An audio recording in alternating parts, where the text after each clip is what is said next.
Both veterans of long-duration station missions, both Williams and Wilmore conducted spacewalks during their 9 months in space. Having had the capacity to leave the station at any point, had there been some type of emergency, the crew members began packing for their voyage home about a week ago and worked through tasks and shared lessons learned with the newly arrived. In operations such as this, NASA and SpaceX closely coordinate with the United States Coast Guard to establish a safety zone to ensure public safety and for the safety of those involved in the recovery operations, as well as the crew on board the returning spacecraft. Multiple notices are issued to mariners in advance of and during recovery operations, and Coast Guard patrol boats are deployed to discourage boaters from entering the splashdown zones. Now, we do want to stress to the public the need to respect this safety zone. Recovering a spacecraft from the water is a hazardous task, and any other boats interfering increases risk to the astronauts in Dragon, the teams working to recover them from the water, and the safety of those that come too close. So for the safety of the crew and your safety, we recommend you sit back and watch as we'll be bringing you the best possible views of our astronauts' homecoming. And they will be the best views that you can get. So let's take a minute to meet our returning crew. U.S. Space Force Colonel Nick Hague is your Crew 9 commander. He was selected by NASA as an astronaut in 2013. This was his second spaceflight to the International Space Station and third launch overall. He spent 171 days in space with Crew 9 and has a career total of 374 days in space. During his mission, he completed a spacewalk with astronaut Suni Williams. That was his fourth spacewalk, earning him a career total of 25 hours, 56 minutes of spacewalking time. Before Crew 9, Hague previously served as a crew member of Expedition 59 and 60 back in 2019. He flew with Alexei Ovchinin and NASA's Christina Cook. So this is his second time sharing the space station with Ovchinin. The Kansas native is a test pilot of a distinguished graduate of the United States Air Force Academy. Nick spent 5 months in Iraq in support of Operation Iraqi Freedom. He voluntarily transferred from the United States Air Force to U.S. Space Force in 2021 and is an active colonel. His wife, Katie, is a retired U.S. Air Force colonel, and they have 2 sons. NASA astronaut Suni Williams is a mission specialist for Crew 9. This was her third visit to the space station. She originally launched aboard Boeing Starliner spacecraft and arrived at the space station on June 6th. And it looks like we are beginning to get some views inside the spacecraft, overlooking the shoulders of the crew on board Dragon. We'll continue to bring you those views throughout the day and views throughout Splashdown this afternoon rather. But to jump back into a little bit more about Suni, she became an Expedition 71-72 crew member, and she logged 286 days in space on this mission. But she actually has a total of 608 days in space, the second most time in space by a U.S. astronaut. Former NASA astronaut Peggy Whitson ranks first for the U.S. with 675 days in space. She conducted 2 spacewalks and has completed 9 over the course of her career for a total of 62 hours and 6 minutes of spacewalking time. She ranks 4th on the list of cumulative time spacewalking by a female astronaut. And she has flown on 4 different spacecraft types, including the Space Shuttle, Soyuz, Starliner, and now Dragon. Previously, she served on Expedition 14 and 15 in 2006 and 2007, and again with Expedition 32 and 33 in 2012. She's a retired U.S. Navy captain and is a proud graduate of the U.S. Naval Academy. NASA astronaut Butch Wilmore is also serving as a mission specialist today. This is his 3rd spaceflight and, just like Suni, logged 286 days in space. He conducted 1 spacewalk and completed 5 over the course of his career, earning him a total spacewalking time of 21 hours, 2 minutes. He's flown on 4 different spacecraft types throughout his career: the Space Shuttle, Soyuz, Starliner, and now Dragon. Previously, the Mount Juliet, Tennessee native served on STS-129 in 2009 and Expedition 41 and 42 from 2014 to 2015. Wilmore is also a retired captain in the U.S. Navy. And Alexander Gorbunov is a 3rd mission specialist serving on today's mission. Crew 9 was his very first space flight to the space station, earning him a total of 171 days in space over the course of his career. Gorbunov, along with Nick Hague, saw the arrival of 4 visiting vehicles and saw the departure of 4 as well. They orbited the Earth more than 2,700 times during their mission. Before his cosmonaut selection in 2018, Gorbunov worked as an engineer for a rocket space corporation and helped support cargo spacecraft launches from the Baikonur Cosmodrome in Kazakhstan. To prepare for upcoming events, Dragon is currently doing a couple of things autonomously. First, it's isolating the thermal control system fluid loops from the radiator. This system is what will help keep the internal temperature of Dragon very comfortable for Nick, Suni, Butch, and Alexander during the re-entry phase. Dragon is also initiating separation of the claw mechanism, which will terminate data, power, and fluid connections between the spacecraft and the trunk in preparation for that trunk separation that I mentioned earlier. Now, as we saw before, we are hoping to get more views inside of the Dragon capsule. We will bring those, of course. We want to see more of our 4 crew members. But now a bit more of the Dragon Freedom capsule. It has flown on several missions for NASA. It first launched April 27th, 2022. To the International Space Station on NASA's SpaceX Crew 4 mission.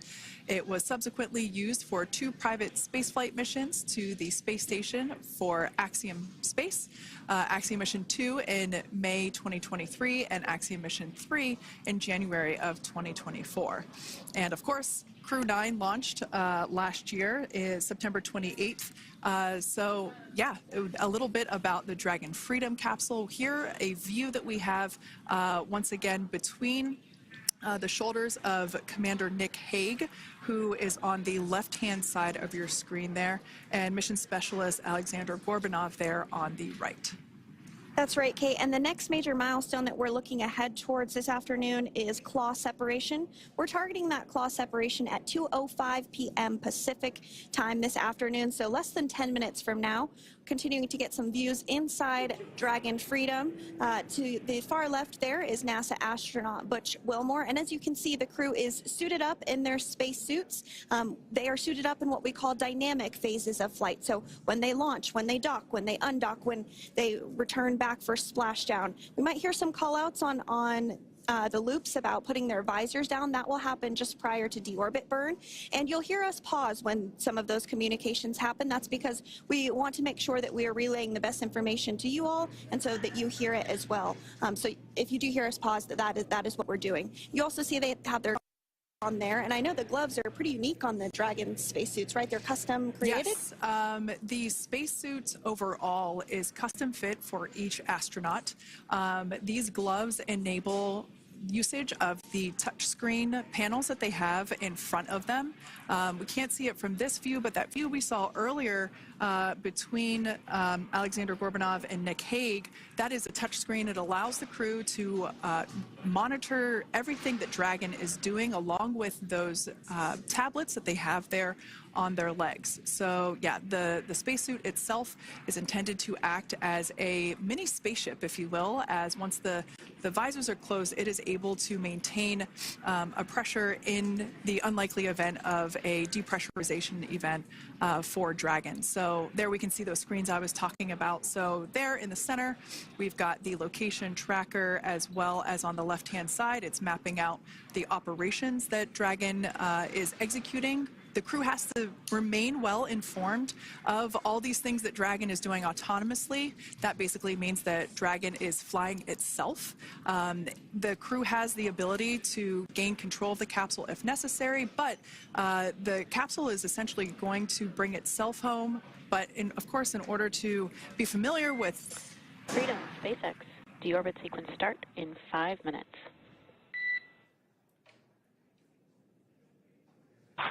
Freedom capsule.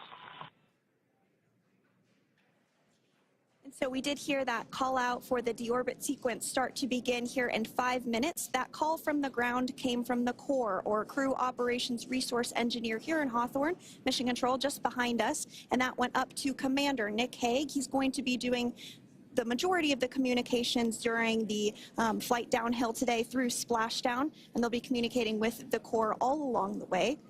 Now, we did mention that they are flying on Crew Dragon Freedom. The naming of spacecraft has gone all the way back to the very beginning of this human spaceflight program. This is a nod to Alan Shepard naming his Freedom 7 during the Mercury program. And so the crew that first flew up on Freedom a few years ago had the opportunity to name this Dragon, and they named it Freedom. That was Crew 4 that was the first flyers on this spacecraft. It's also flown for Axiom Mission 2 and 3, and then, of course, today for Crew 9 as well. Yeah, actually, fun fact about this particular capsule, of those 4 missions that Sandra just mentioned, we have seen daytime splashdowns for 2 of those. Today will mark the third daytime splashdown. So there's something lucky about this particular capsule that gets daytime splashdowns. Nighttime is great because we can see even more clearly the capsule streaking through, but I personally love the daylight views because we really get even better views of the recovery team operations during that phase of the mission. Yes, absolutely. And if you follow along with our missions, you'll know that sometimes weather is a watch item when it comes to undocking and splashdown. We do splashdown in the water, so we want to ensure that parameters like wave heights and wind speeds and precipitation, lightning, all of that is looking good for the crew and the safety of those recovery personnel. And today the weather is just pristine. We got off of space station on the very first attempt. So I'm joking around and saying that it was because it was St. Patrick's Day and we got really lucky with the weather. I wouldn't disagree with that. Speaking of weather, we will be hearing from core probably around 2:20-ish. Typically, before we enter the period of loss of signal, or LOS, we will hear an entry briefing from the core, the Crew Operations Resource Engineer, and they will deliver important information like updated anticipated splashdown and loss of signal times to the crew, as well as the wave height and wind speed. So we'll be standing by to listen in on those. Like I said, that will happen shortly after, typically after trunk separation. I can't quite remember if it's before or after deorbit burn. It must be before. But in any case, we'll be hearing all of that coming from core. In fact, that individual is seated there in the room on your screen. That is SpaceX Mission Control in Hawthorne, California.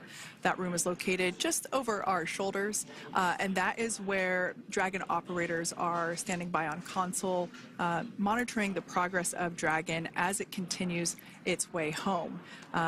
It's been at the point of, it'll be about 17 hours since Dragon undocked from the International Space Station. The team there in mission control, there are multiple teams, in fact, and they cycle through shifts to ensure that everybody gets the required rest and sleep periods, just like the astronauts on board. That Crew Operations and Resource Engineer is seated there in the room, and that, like Sandra said, is the primary voice that we will be hearing communicate from the SpaceX team to the crew on board. That's right. And so it looks like we're about 3 minutes or so from the claw separation portion of today's flight. The claw is a portion on the spacecraft that holds the trunk to Dragon. Following claw separation, we're going to jettison or remove that trunk because it's no longer needed. The trunk has solar arrays on it that provides power to the Dragon spacecraft. But now that we're beginning the reentry process, we need to go ahead and jettison that trunk and able to expose the heat shield, which is really going to do the heavy lifting as Crew 9 re-enters the Earth's atmosphere. They come in at 17,500 miles per hour, so they really need to ensure that that heat shield absorbs that heat, and there's... Deorbit sequence start.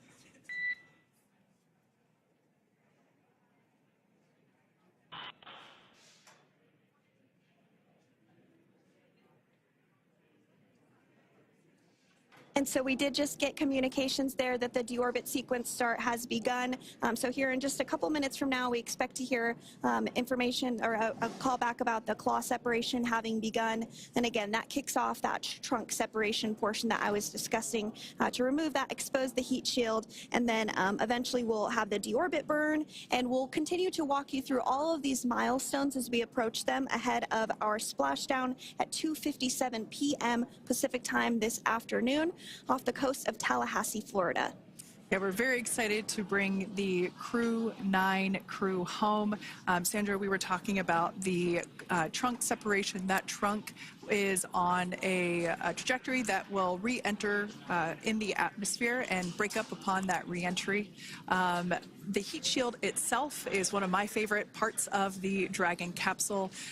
It is the workhorse of the re-entry phase. It will work to protect the Dragon capsule and the crew members on board during the re-entry phase as the temperatures outside of the capsule build up to, I believe, about 3,000 degrees Fahrenheit in excess of. And meanwhile, the interior of Dragon stays a very comfortable temperature. That heat shield does a lot of the work, and we'll see that plasma build up on the exterior of the capsule.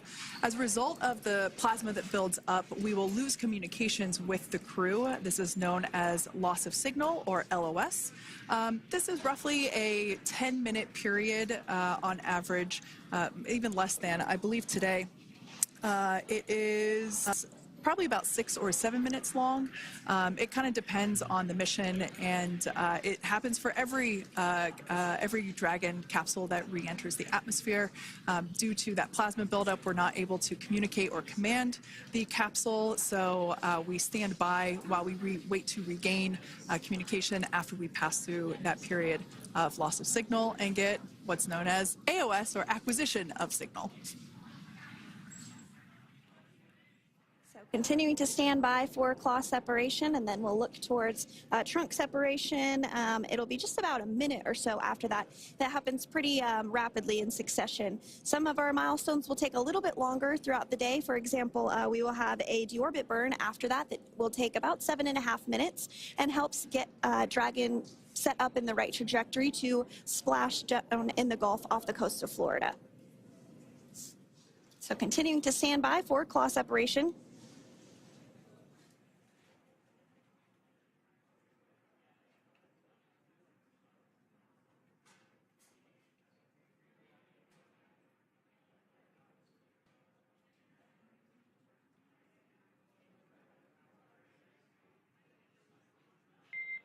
Nominal trunk jettison. All right. Great news there. That trunk has been jettisoned from the Dragon capsule. So the claw was separated. That's the mechanism that connects the telemetry and power between the Dragon capsule and the trunk. In order to expose the heat shield underneath Dragon, we had to jettison that trunk, and so we just got confirmation that that has happened. So that is great news.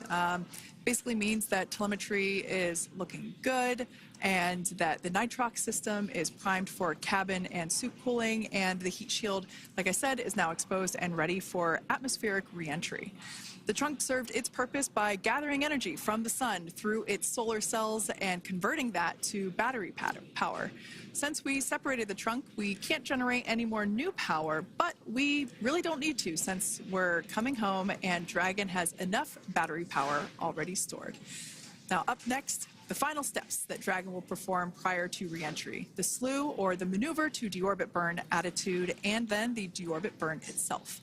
This deorbit burn is the last time that the forward Dracos, which are the 4 thrusters located on top of the spacecraft under the nose cone, it's the last time that they will ignite.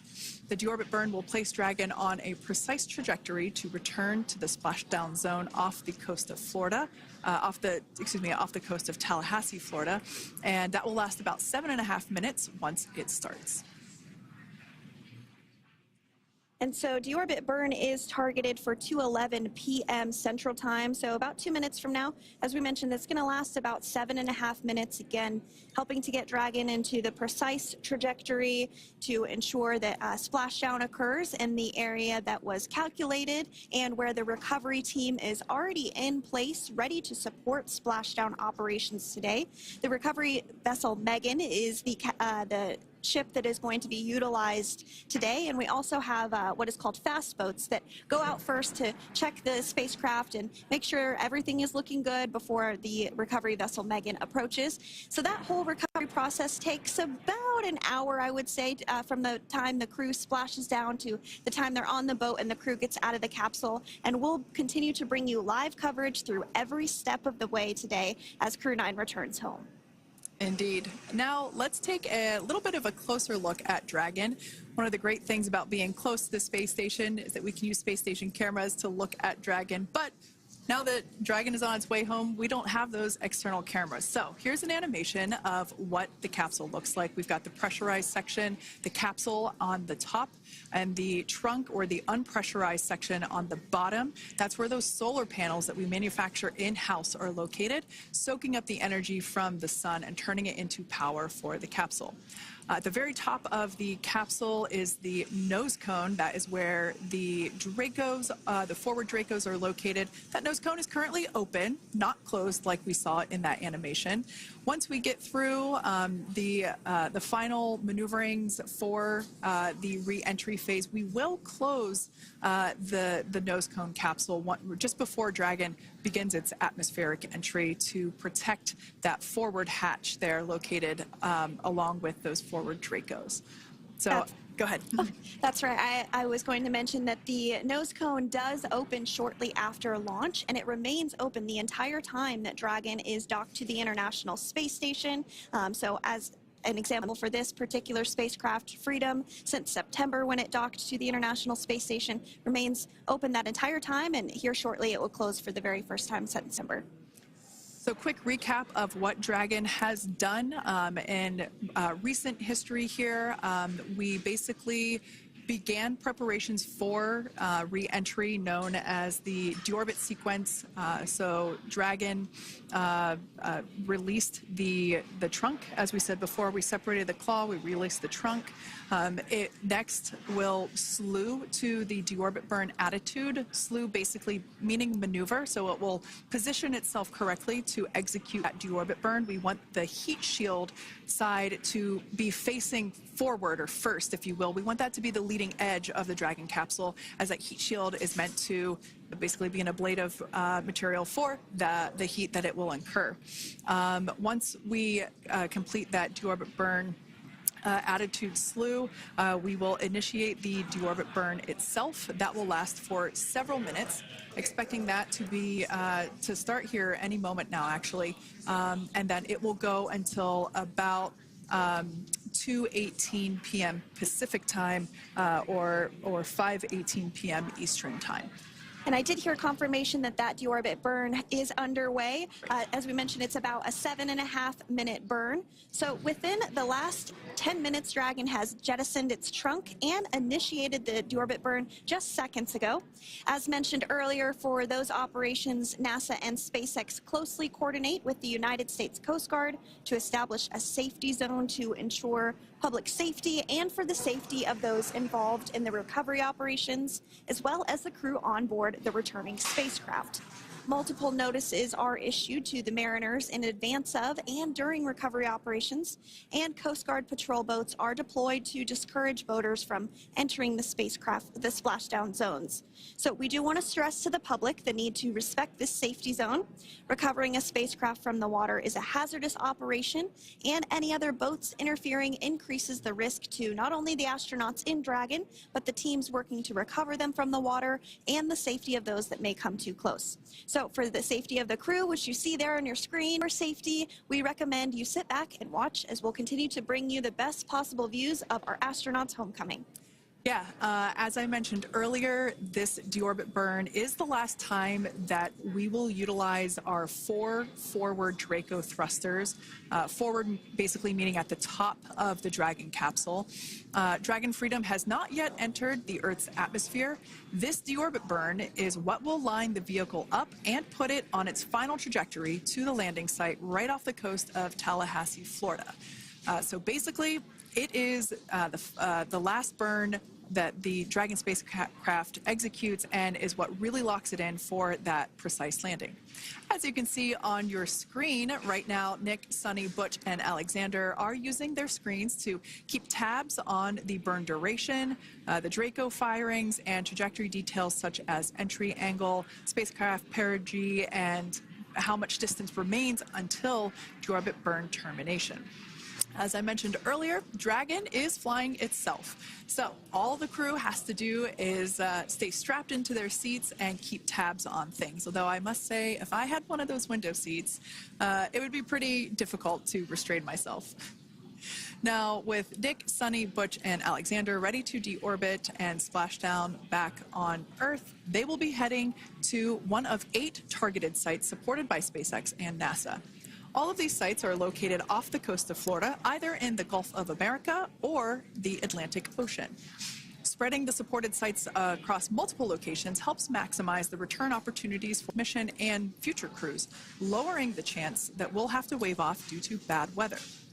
For those of you following along, you'll know that today's splashdown marks our final Dragon recovery on the East Coast.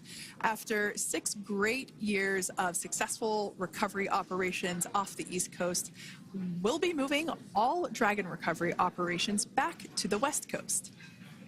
And as always, NASA and SpaceX jointly select our splashdown location. And for today, the prime recovery site is off the coast of Tallahassee, Florida.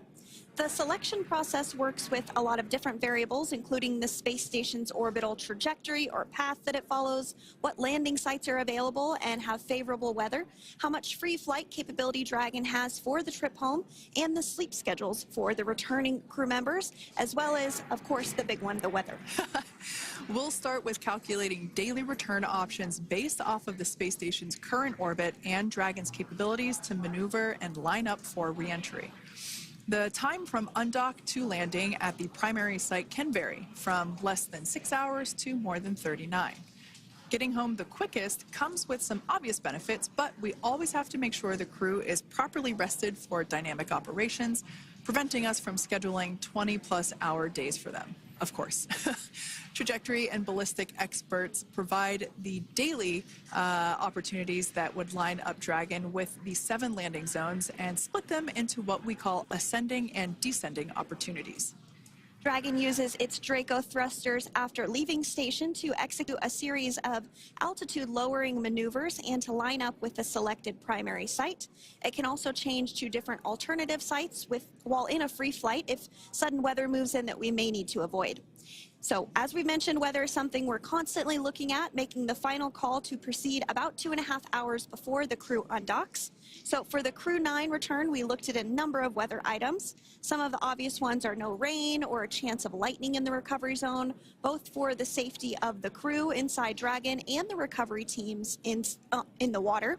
And we're also looking for wind speeds to be less than 15 feet per second or about 10 miles per hour, and relatively calm seas so that we can safely execute recovery operations, which includes landing a helicopter on the recovery ship to fly Nick, Suni, Butch, and Alexander back to Florida.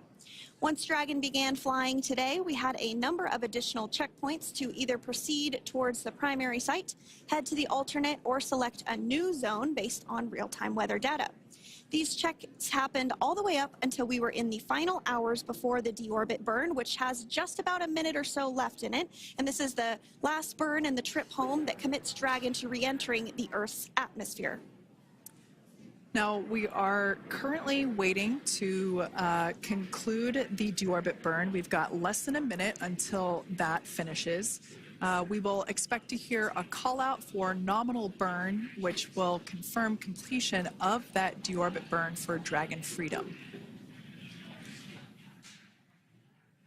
We can see images there from the touchscreen display panels that the crew utilizes in flight. We can see the visualization of exactly which one of the four forward drake thrusters are firing.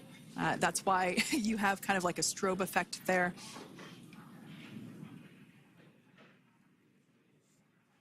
And if you're just joining us, you are looking at live views of the Dragon Freedom. On your left is Commander of Crew 9, Nick Hague. To his right is Roscosmos cosmonaut Alexander Grabenkin. And also in Gorbunov, excuse me, that is Alexander Gorbunov.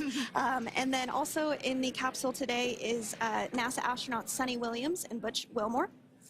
We are awaiting confirmation that their deorbit burn is complete, which is the last burn that's going to help set them up on a trajectory to Splashdown off the coast of Florida. Deorbit burn complete. Performance nominal. Nose cone closure initiated. Freedom copies. All right, excellent news there. We heard the words we were looking for, nominal burn. So that means that that deorbit burn was successful and nominal, meaning as expected. And we're now beginning to close the nose cone in preparation for atmospheric reentry. So in the background, Dragon is currently inhibiting nose forward bulkhead Draco thrusters that we just used to complete the deorbit burn, ensuring it's safe to latch the nose cone shut for reentry. Also, the vehicle has initiated the nitrox suit purge, which will help keep Nick, Suni, Butch, and Alexander cool and comfortable during reentry, which is coming up in about 20 minutes from now. At this point, the nose cone is closing and protecting the forward hatch for reentry, and the crew are using their screens to continue to monitor the locking of the nose cone, which is done by a set of hooks. And as we mentioned earlier, that nose cone has remained open since September, so this is the first time it's closing in a few months. Yeah, that's absolutely right. Now, we will be expecting, as I mentioned before, an entry brief from SpaceX Crew. Again, that's the crew operations resource engineer who is seated in that room that you see there on your screen. That entry brief will provide updated times for anticipated splashdown as well as the loss of signal or period of LOS. That briefing will also give us information such as wind speed and wave height at the expected splashdown location. But all in all, everything has been great today. All events have been executed on time as expected, and we are looking forward to a splashdown of the Crew 9 crew at about 5:57 p.m. Eastern Time or 2:57 p.m. Pacific Time. Between now and then, things are going to start moving quite quickly. In fact, if anything, this will have seemed like the slower part of the reentry phase. We're going to go through, like I said, that period of loss of signal or LOS. That period is a few minutes long where we are unable to communicate or command the capsule due to the plasma that builds up on the exterior of the capsule. That period, like I said, lasts for a couple minutes. You will start to hear SpaceX Crew hail the Crew 9 crew a little bit earlier than expected because we, in the past, have actually regained communications a couple minutes earlier than initially anticipated. So we'll go through that period of loss of signal, that entry period, that specifically when when the Dragon spacecraft is re-entering through the atmosphere, approximately at about 18,000 feet when the capsule is traveling at 350 miles per hour. We will see our first views of parachutes for the day. It's one of my favorite moments of return sequences is when we get to see the drogue parachutes. We'll see the drogues come out. Those drogues will help slow the vehicle down to about 119 miles per hour. And then that is when the main parachutes will come out from the Dragon spacecraft and then ultimately end in splashdown. And we are hearing confirmation that the nose cone is closed and everything was nominal or as expected with that closure. So as we begin the second half of entry, Dragon is now beginning to inject cooled nitrox into the air being delivered to the spacesuits worn by Nick, Suni, Butch, and Alexander. Again, this is what will allow the crew to remain comfortable while external temperatures reach 3,500 degrees Fahrenheit as they re-enter the Earth's atmosphere. So the heat shield is pointing forward, leading Dragon to the landing site. Yeah. Now, speaking of the heat shield, Dragon's primary heat shield is comprised of PICA 3.0, which stands for Phenolic Impregnated Carbon Ablator. The first-gen PICA was initially developed by NASA for studying and sampling comets within our solar system. SpaceX partnered with NASA to develop PICA X, which was the second-generation product used on all Dragon 1 cargo resupply service missions that resupplied the International Space Station on 20 missions. PICA 3.0 was developed specifically for use on Dragon 2 crew and cargo with enhanced structural and thermal capabilities that allowed the heat shield to be even more effective in the way that it utilized the ability to make that heat ablevate as it goes through the Earth's atmosphere.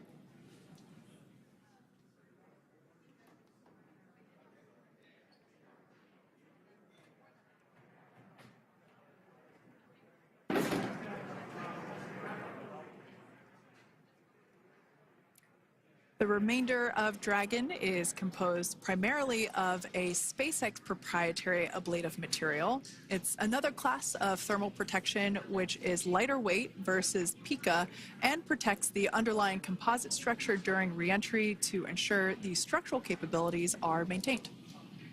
While Dragon will experience temperatures well over 3,000 degrees during peak reentry conditions, the characteristics of the thermal protection system coupled with the environmental control and life support system in the pressurized interior will ensure that Nick, Suni, Butch, and Alexander stay cool and comfortable during all phases of reentry through Splashdown. Now, if you've just recently joined us, we hope to regain views of our crew members inside Dragon Freedom, but we don't have those available at the moment due to ground station coverage. So we will bring those back to you as soon as we can. Now, after Dragon Freedom has re-entered the Earth's atmosphere, a series of parachutes will deploy to slow the crew's descent. First will be the 2 drogue parachutes, followed by the 4 main parachutes, and those will guide Dragon to its first contact with Earth since it launched back in September. Dragon will automatically deploy these parachutes when different pressure and positioning sensors on the spacecraft detect that they're at the right speed and altitude. Vehicle velocity at drogue deploy is approximately 350 miles per hour, and they deploy at about 18,000 feet. Now, when the vehicle velocity at main deploy is approximately 119 miles per hour, and they deploy at about 6,500 feet. When Dragon splashes down in the water, the vehicle velocity will be about 16 miles per hour, so you can really see how those parachutes help to slow down the crew inside the capsule. The highest G-load the crew is expected to experience today is about 3 to 5 Gs. Yeah, when you think about really fun roller coasters, they're about in that range. So I'm sure that our crew on board will be well equipped to experience those Gs. It's nothing for them. They go through much more intense training. And so we are continuing to make our way through a number of milestones today. We did have trunk separation. Freedom, SpaceX. Nose cone is secure for entry. Freedom copies.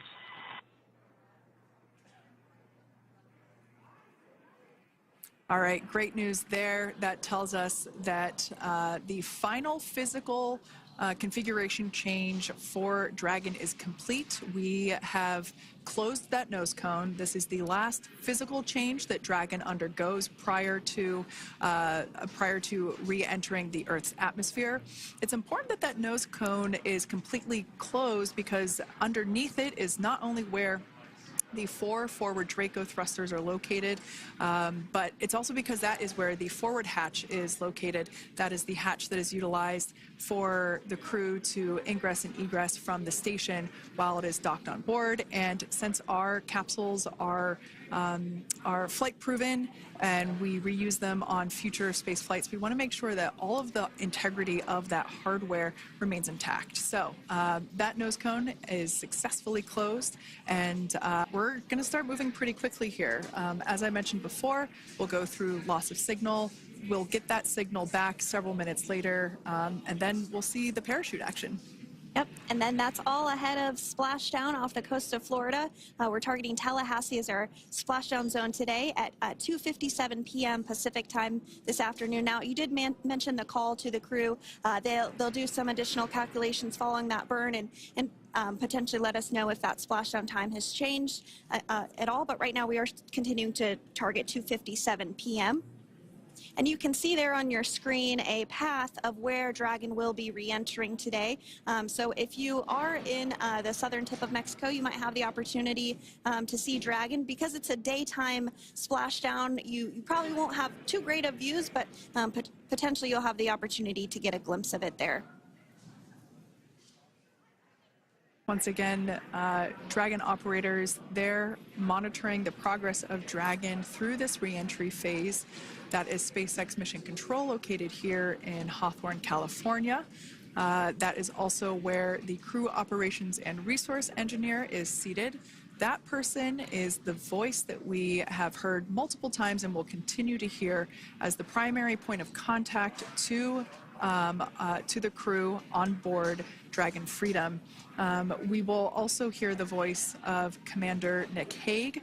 Basically, after we hear the Corps communicate something, we will hear Nick Hague indicate that they copy, that they heard the message well, some sort of recognition that the message was received. And if you joined us yesterday for our coverage during the undocking, we were communicating through something that's called a big loop. We do that when we're in integrated operations with the International Freedom, SpaceX for entry sequence. Report when ready to copy.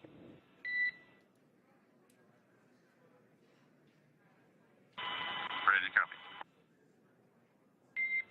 All right, I've got some updated times for you. Our comm blackout start time is 2144. Our comm blackout end time is 2151, and our splashdown time is the same per your displays, 2157.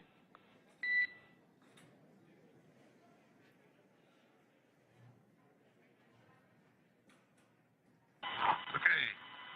Understand comm blackout start 2144, stop 2151, splashdown per display. That's a good readback. And with that, please report when tablets are secured behind the elastic bands, restraints are tight, and visors are down. And copy, welcome.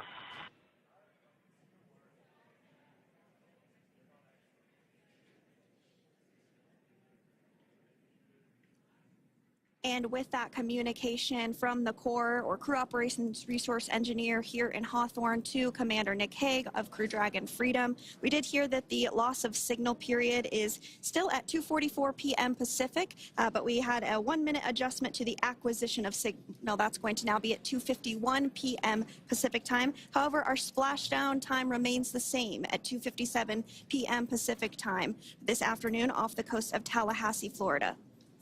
So all good news there as Dragon continues to make its way home with the Crew 9 crew. As we've mentioned before, we are splashing down on the Gulf Coast. We have ability to splash down on either side of Florida, but the location site just outside of Tallahassee, Florida is the site that was selected today due to best recovery conditions. And as Sandra mentioned before, weather is always a watch item, but everything is looking great for that particular recovery location. So I'm sure once we start getting views from the recovery vessel, I have a feeling it's going to be a pretty beautiful afternoon. And we did mention that, of course, this is a daylight splashdown, so we should be getting some great views. We do have a couple of spacecraft called the WB-57, which are high-altitude planes that NASA utilizes during splashdown operations. Those are en route and going to be tracking the capsule as it makes its way through the atmosphere and should be providing some good views for us. Kate and I were just chatting about how we haven't had a daytime splashdown in a little while, so we're looking forward to the views along with you. Yeah. Nighttime views are also great because we can see that capsule streaking through the night sky quite brightly. So like Sandra, you said earlier, daylight will be a little bit less bright, but we will definitely be able to see the SpaceX recovery team operations much clearer. I could also imagine it's probably a little bit easier for the team themselves to do their work in daytime than at nighttime. We'll see them rush in really quickly with a couple of fast boats as they begin the initial safety checks and sweeps of the Dragon capsule, while also retrieving the parachutes from the surface of the ocean. The recovery vessel, the main recovery vessel, will continue to make its way closer to the Dragon capsule. It is stationed a couple miles away from the actual recovery location, the splashdown location, for obvious safety purposes. So it takes a little while for that vessel to make its way over, but once it's closer, we'll have even better views of those recovery operations. And you may be wondering why sometimes we splash down in the daytime versus the nighttime. And believe me, we would all love for these operations to happen during regular daytime working hours. But unfortunately, orbital mechanics just doesn't quite work out that way. So it has to deal with the location of the International Space Station, as well as where the splashdown zone is on Earth in that trajectory, as well as the phasing. So as we mentioned earlier, sometimes we have phasing as short as 6 hours, sometimes in excess of 30+ hours. It just depends on where the targeted area is that the capsule is going to splash down. So today's phasing has been 17 hours since undocking occurred at 10:05 p.m. Pacific yesterday evening for us here in Hawthorne. Early wee hours for folks on the East Coast and other areas of the United States. Yeah, but regardless of whether it's daytime or nighttime, the SpaceX recovery team has trained and practiced and rehearsed for it all. So regardless of daylight, they are really efficient with those operations. And but like you said, Sandra, it has been a minute since we have seen a daytime splashdown on a NASA SpaceX Crew mission. The last daytime recovery was on Crew 4, which was the debut flight for the capsule flying today, the spacecraft known as Dragon Freedom. And so yeah, kind of a fun fact there in terms of the timing of that daylight splashdowns. Once again, standing by for more communication with the crew. The next event that we have coming up is the start of that period known as loss of signal. That is the period still expected at 2:44 p.m. Pacific time. This lasts for several minutes while the capsule is making its way through the Earth's atmosphere. The heat shield located at the bottom of the capsule really doing all the work at that point in time in terms of using the atmosphere to slow the capsule down from its orbital speeds of 17,500 miles per hour. Our tablets are secure, restraints are tightened, visors down. We are configured for entry. Freedom, I copied. Tablets are secured, restraints are tight, and visors down.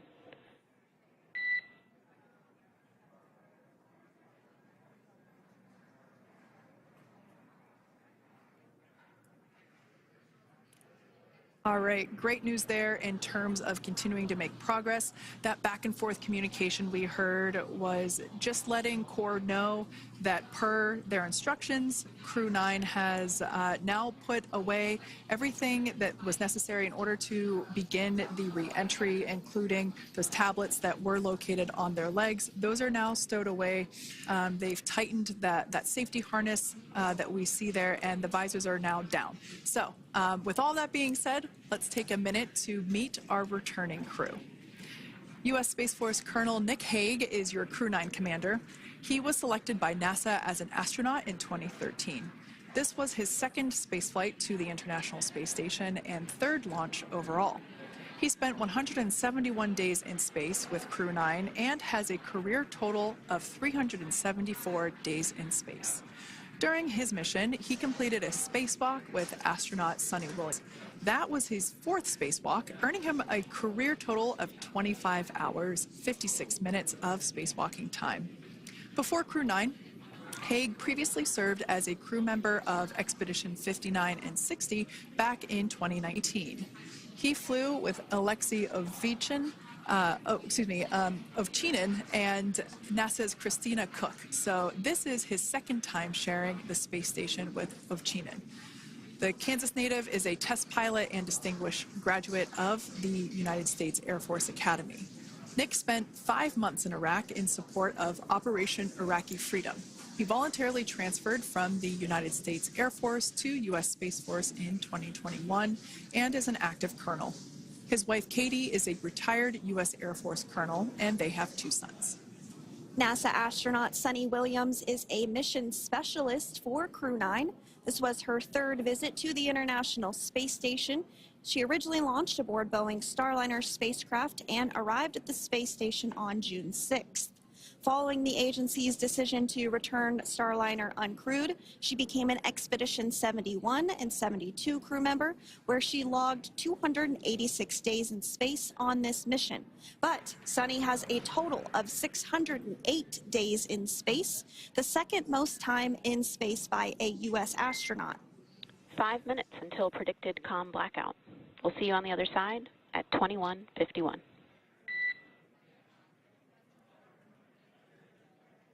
Talk to you soon. And with that call out from the Crew Operations Resource Engineer to Commander Nick Haig, letting them know that everything is looking good ahead of the loss of signal period. We will see the crew on the other side of the loss of signal period at 2:51 p.m. Pacific time this afternoon. Continuing on about Suni Williams, who has a total of 608 days in space, the second most time in space by a U.S. astronaut. Former NASA astronaut Peggy Whitson actually ranks first for the U.S. with 675 days in space. Suni conducted 2 spacewalks and has completed 9 over the course of her career for a total of 62 hours, 6 minutes of spacewalking time. She ranks 4th on the list of cumulative time spacewalking by a female astronaut, and she has flown on 4 different spacecraft types, including the Space Shuttle, Soyuz, Starliner, and now Dragon. Previously, she served on Expedition 14 and 15 in 2006 and 2007, and again with Expedition 32 and 33 in 2012.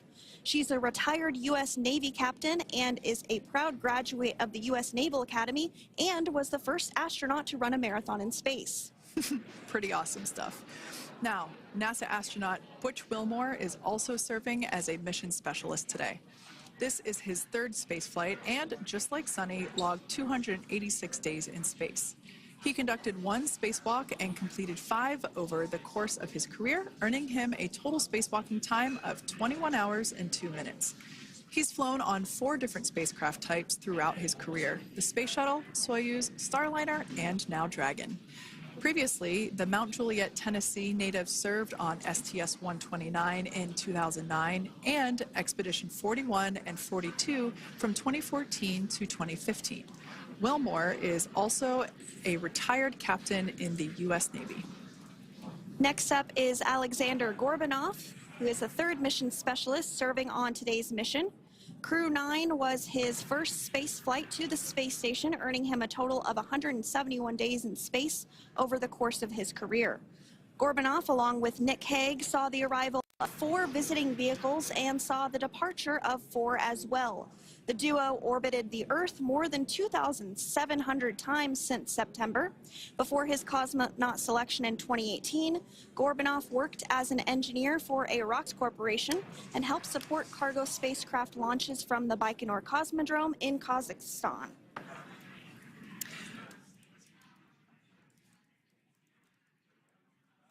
So if you are just joining us, we are continuing to bring you live coverage of Crew 9's return to Earth following their mission aboard the International Space Station, where they completed science and research investigations. We are targeting splashdown off the coast of Florida at 2:57 p.m. Pacific time. The next major milestone that we'll look ahead towards is what we call loss of signal, or LOS, when we won't have communications with the crew because they will be re-entering the Earth's atmosphere. And during this process, there is plasma that builds up around that heat shield, so we are not able to communicate with the crew, but we are anticipating to regain communications with the crew at a short time from now at 2:51 p.m. Pacific time today. As we said before, everything continues to look good for the return of the Crew 9 team. We are about to go into that period of loss of signal. Once we get views of the crew inside the capsule, once again, we will be sure to bring those to you. But that period of time is when plasma is building up on the exterior of the capsule, generating heat in excess of 3,500 degrees Fahrenheit. So we are unable to communicate or command the spacecraft at that time. And that includes, unfortunately, video feeds as well. So as soon as we get the views back inside Dragon, we will bring those to you. But until then, we are going to stand by and continue to monitor the progress of Dragon. Like Sandra just said, we are anticipating the blackout period to begin at 2:51 p.m. Pacific time, 5:51 p.m. Eastern time. This will last for several minutes. It's not super exact, even though we are predicting acquisition of signal, or AOS, to come back at 5:51 p.m. Eastern time. In the past, we have regained communications sometimes a little bit earlier than that, so we'll probably start to hear Core begin to hail Crew Dragon a minute or two prior to that anticipated acquisition of signal. But right now, Nick, Suni, Butch, and Alexander are seated in their seats inside Dragon Freedom. Their visors are down, and they have put away or stored the tablets they had located on their upper leg to monitor Dragon's progress. Now they will be utilizing the touchscreen displays, where the current operation and future operations will be displayed, as they are able to monitor Dragon's progress continually. As I said before, Dragon is autonomous, meaning it is flying itself. So the crew stands by and monitors, and those touchscreen displays are what will be allowing them to do so and prepare for events such as parachute deploy. And while on board the International Space Station, Nick, Suni, Butch, and Alexander contributed to over 900 hours of science and research investigations, which is really the key purpose of the International Space Station. Now, the International Space Station is celebrating a major milestone this year, where they will be celebrating 25 years of continuous human presence in November. So if you're younger than 25 years, you've never known a day where there hasn't been a human living and working aboard the International Space Station, contributing to key science and research investigations that impact our lives here on Earth. There's research being done on Parkinson's, on osteoporosis, on cancer research, and a variety of other studies. Additionally, the microgravity laboratory provides a jumping off point for us as we venture back to the moon and onto Mars through longer duration space flights. One such example that the crew worked on during this mission was an alternative exercise device. In microgravity, the crew has to exercise for about 2 hours a day because they're not having the effects of gravity on their body. So to prevent bone and muscle loss, we counteract that with 2 hours of exercise per day. On board the International Space Station, they have 3 ways in which they can exercise. They have a bike, they have a treadmill, and they have a similar to a weightlifting machine that counteracts the microgravity environment. But a particular experiment that this crew tested out was a combination of all 3 of those in one smaller device, and this is really critical as we continue on to the moon, Mars, and beyond, because space is really important in spacecraft. So if we have something smaller that the crew might be able to utilize, that can potentially help us venture out even further into the solar system.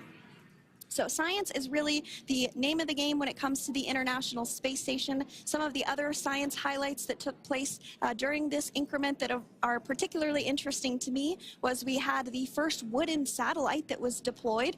This is a study to see if other materials might be more resourceful or renewable in space.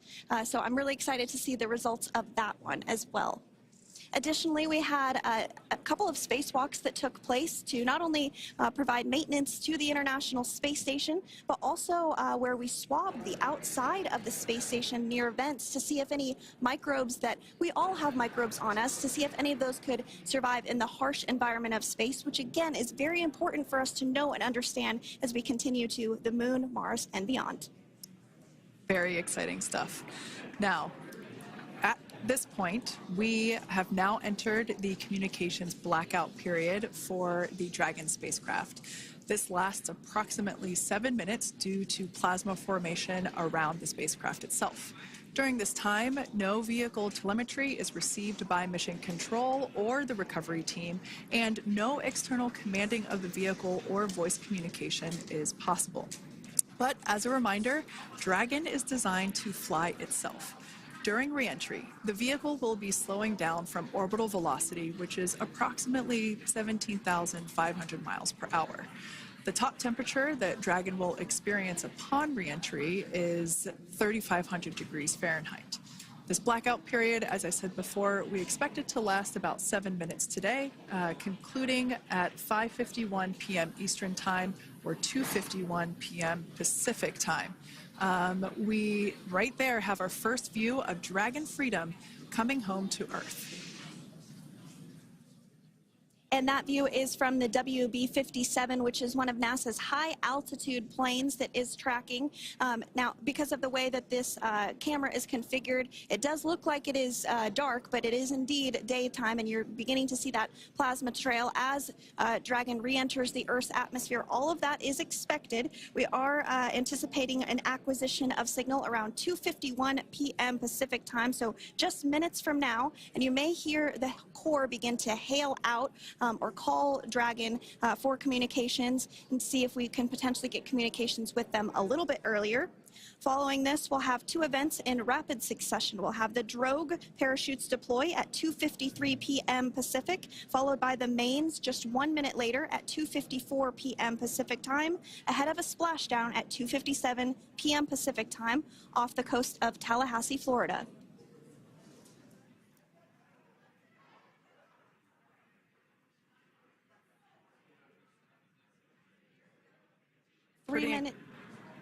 Pretty incredible views of the Dragon spacecraft making its way home back to planet Earth with the Crew 9 astronauts on board.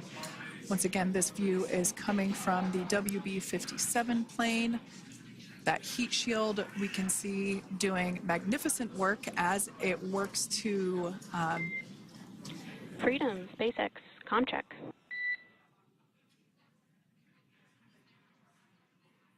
All right, we're going to start hearing the SpaceX Crew Operations Resource Engineer. SpaceX Freedom is with you. 4.8. Enjoying the ride. Copy that, Freedom. Great news there from Commander Nick Hague reporting back.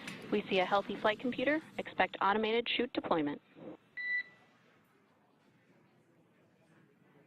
Freedom copy. Like we said before, things moving very quickly as Dragon Freedom makes its way home. Next event coming up will be deployment of the drogue parachutes. This occurs around 18,000 feet. GPS has converged. Expect nominal altitude for drogue chute deployment.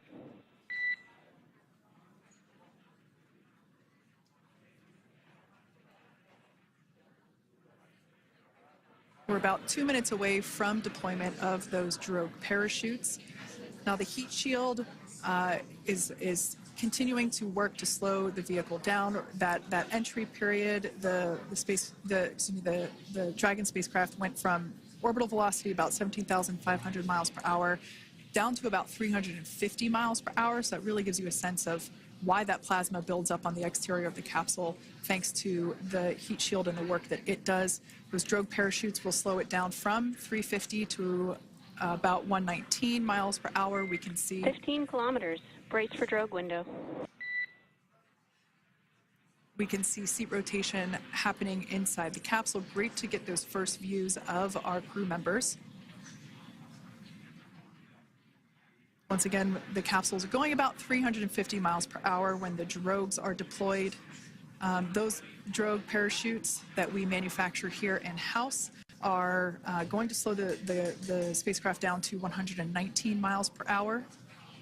And that is when we will see the main parachutes deploy, and that occurs about 6,000 feet above the ocean's surface. And we are expecting drogue deployment at 2:53 p.m. Pacific, so we should see it any second now. And there you are getting a great view of Crew 9 inside Dragon Freedom as it returns back to Earth. We are awaiting the drogue deploys. This view coming from the WB-57 high altitude plane. And there you see it on your screen, drogue deployment. Drogue descent rate nominal. You can hear the crowd here. Visual on 2 healthy drogues. The crowd here very excited as Dragon Freedom continues to make its way back to planet Earth.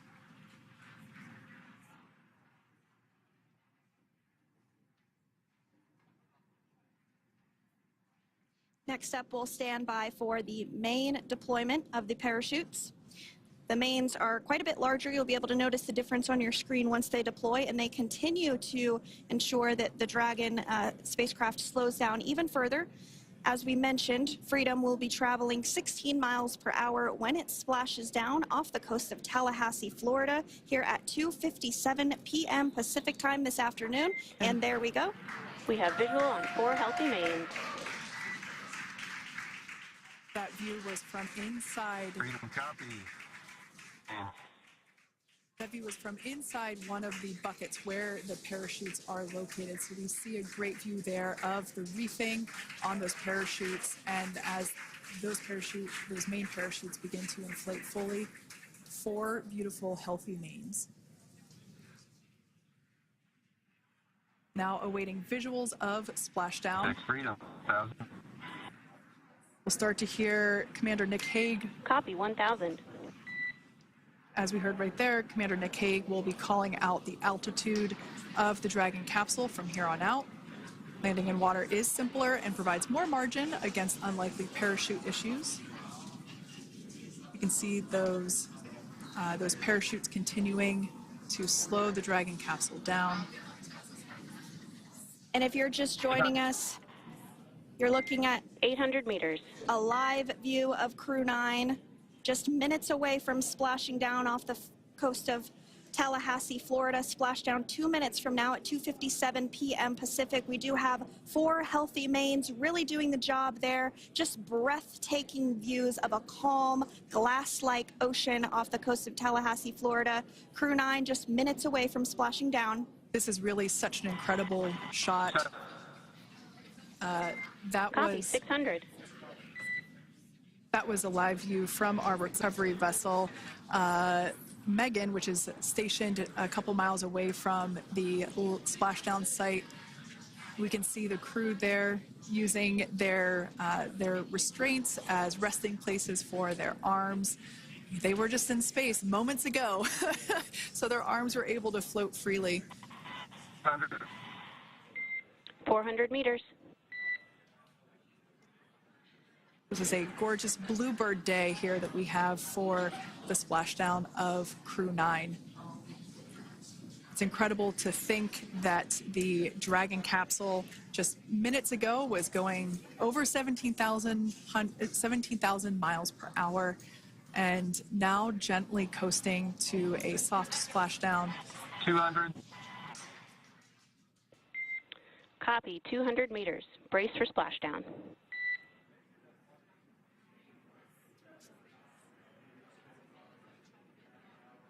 As you can see there on your screen, continuing to monitor progress of the Dragon spacecraft. And we're going to stand by for splashdown located in the Gulf of America off the coast of Tallahassee, Florida.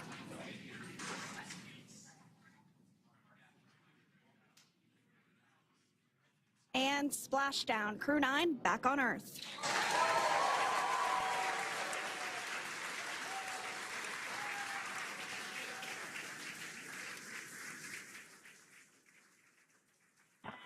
And SpaceX Freedom, Splashdown. Good main release. Copy Splashdown. We see main chutes cut. Nick, Alex, Butch, Suni, on behalf of SpaceX, welcome home.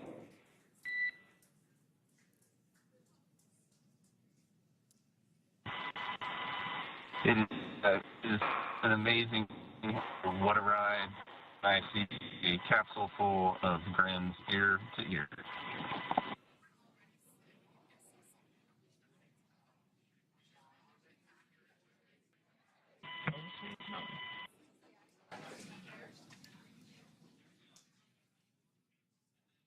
And as you can see on your screen, we have visual confirmation of Splashdown. Dragon Freedom has returned home, and NASA astronauts. System safety verifications are in progress. We'll report back when recovery personnel are en route.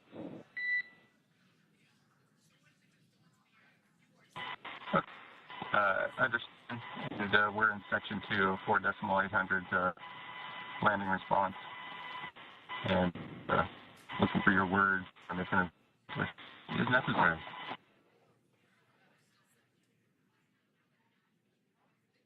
In the distance, we can see the recovery vessel making its way. Copy, you're in section 2 for the environmental assessment in 4.800. That is not necessary today. Understand. Raising buzz. So we will continue to have communications between the Corps and Nick Hague, the commander of Crew Dragon Freedom, which just splashed down 2 minutes ago off the coast of Tallahassee, Florida. Dragon Freedom has returned home with NASA astronauts Nick Hague, Suni Williams, Butch Wilmore, and Roscosmos cosmonaut Alexander Gorbunov. They're back on Earth after approximately 17 hours of a return journey from space. The SpaceX recovery ship and team have been waiting for Dragon's splashdown, and they will now make their way to the splashdown location. The teams have been ready and waiting about 3 nautical miles away, so it's going to take them about 30 minutes or so to make their way and to SpaceX Freedom. Pretty sure we're in stable 1. Copy, stable 1. We see the same. It's going to take about 30 minutes for the recovery team to make their way over to Nick, Suni, Butch, and Alexander, who are still seated and secured inside that Dragon spacecraft there on your screen. Incredible views there of that thermal protection system, or TPS. That Dragon capsule was pristine, white color before it departed the station, and we can see how the reentry phase, the thermal protection system did its job. Now, if you're wondering what that hole, that like bucket area is, that is underneath the side hatch. That is where the main parachutes were stored. So when we saw the Dragon capsule docked at station, it looked very different. The panel that protects and covers the main parachutes, that was still intact, as well as the panels that enclose where the drogue parachutes are located. We can see those fast boats. SpaceX is go for recovery personnel to approach. Expect personnel alongside in the next few minutes. Freedom copies. We can see those fast boats. We weren't kidding when we said they were fast. While it does take about 30 minutes for the main recovery vessel to make its way over to the capsule, these fast boats will be doing a couple of things simultaneously. A couple of them are going to be working to retrieve the parachutes that you see in the background there of this drone shot. Those parachutes will be retrieved from the ocean surface. We want to make sure we are able to pull those out. The recovery vessel there closest to the spacecraft is going to be performing some safety checks. We can see there they're using an instrument that is basically working to detect if there are any hypergolic vapors or fumes that are still residing in and or around the Draco thruster nozzles or outlets. The hypergolic fuel, which is necessary for on-orbit burns to maneuver the spacecraft. Unfortunately, those hypergolics are unable to be breathed. They are toxic, and so this team here is doing those initial safety checks to make sure that it is safe for the rest of the recovery team to approach the spacecraft. They're also checking to make sure that any residuals from the pyros are safe and are not going to cause any issues. We can see the team working their way around the spacecraft to do these, basically these sniff tests on all of those Draco thrusters.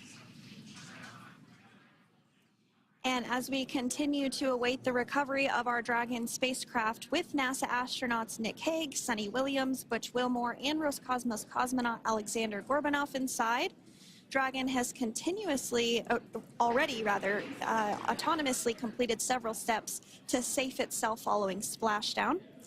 We are continuing to see Dragon in what is known as stable 1 configuration. That's kind of the ideal configuration following splashdown. It's upright, and the Dragon capsule is in the right configuration for it to be hoisted into the recovery vessel Megan, which you do see a little ways off in your screen approaching. Dragon will continue to remain live on air with you through that recovery process, all the way through the point where the crew is extracted from the Dragon spacecraft. Now, if you are just joining us, the mission has gone smoothly so far. Dragon successfully splashed down off the coast of Tallahassee, Florida at 2:57 p.m. Pacific, 5:57 p.m. Eastern Time this afternoon.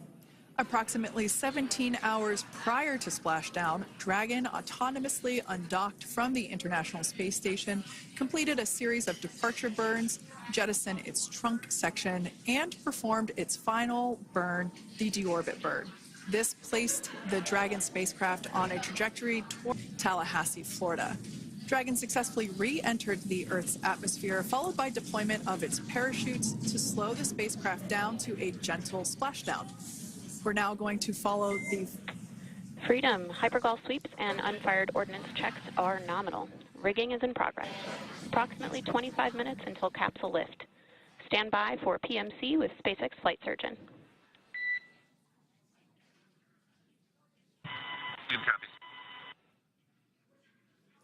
And so what we did just hear there was communications that those hypergol checks were complete. They didn't find any of that check, so we'll continue to move through the timeline.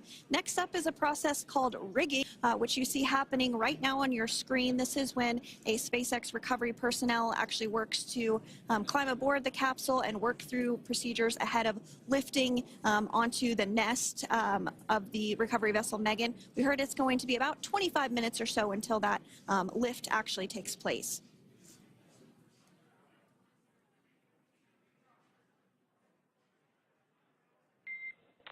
Okay, Freedom, the next call will be from the SpaceX flight surgeon on Dragon and Ground Private. Understand. Thank you. callouts there indicating that the crew will have the opportunity to do a quick check-in with the SpaceX flight surgeon. This is standard procedure for every Dragon spacecraft when it returns to Earth. It's just an initial check-in, make sure everybody is doing okay. They also have another check-in with the flight surgeon once they are on board that recovery vessel that you see there in the background. We can now see that SpaceX recovery team member they're on top of the Dragon spacecraft. They are going to be working to install plugs in the Draco thrusters to ensure that none of those, and to ensure that no more hypergolic fumes or vapors come out from the spacecraft. They'll also place harnessing around the spacecraft that are required in order to lift it out of the water.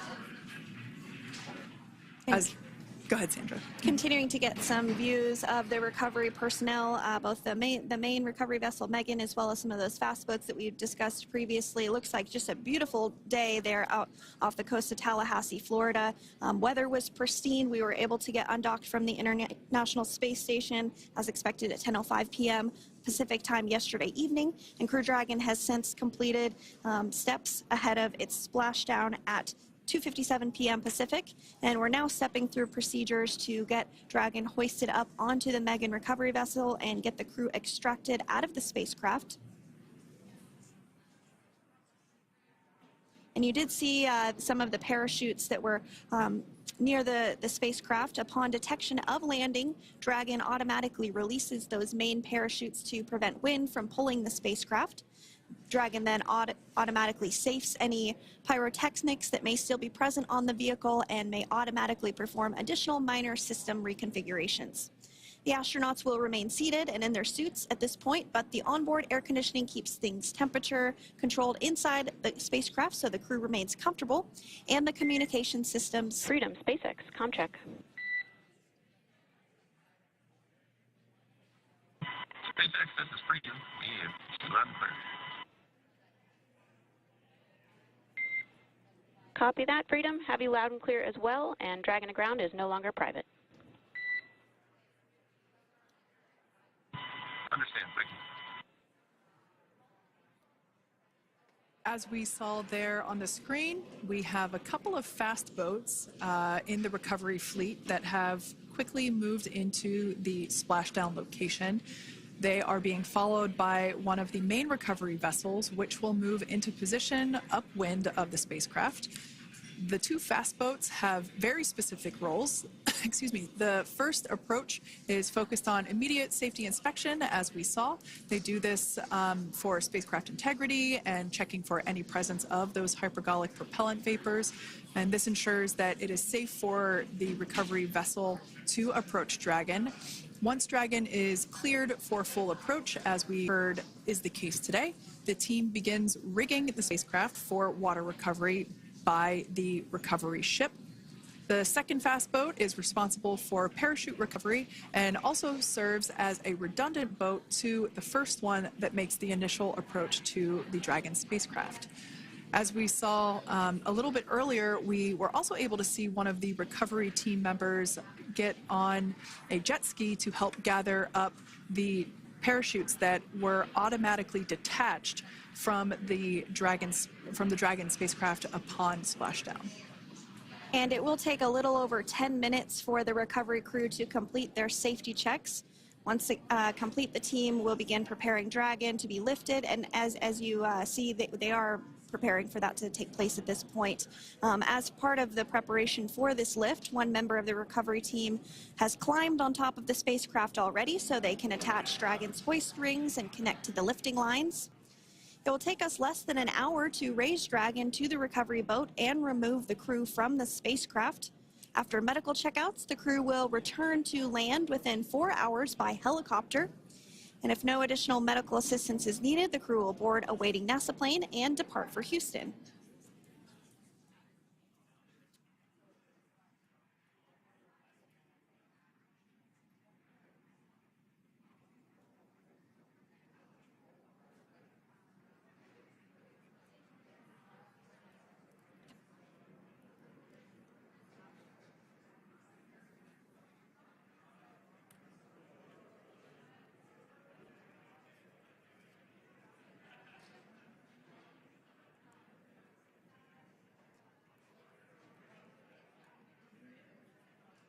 And as we continue to await Dragon to be hoisted up onto the ship, we have a very special treat. NASA Public Affairs Officer Jaden Jennings, who is actually on the recovery vessel and had a bird's eye view of the splashdown today. Jaden, how are you? How was the view from the recovery vessel? Hi, Sandra. How do you hear me? I've got you loud and clear, Jaden. It's so great to hear you. Awesome. So Splashdown, Sandra, was nothing Freedom, short of be advised. spectacular. We are transitioning the forward link. Comm will be unavailable for approximately 5 minutes. Freedom comes.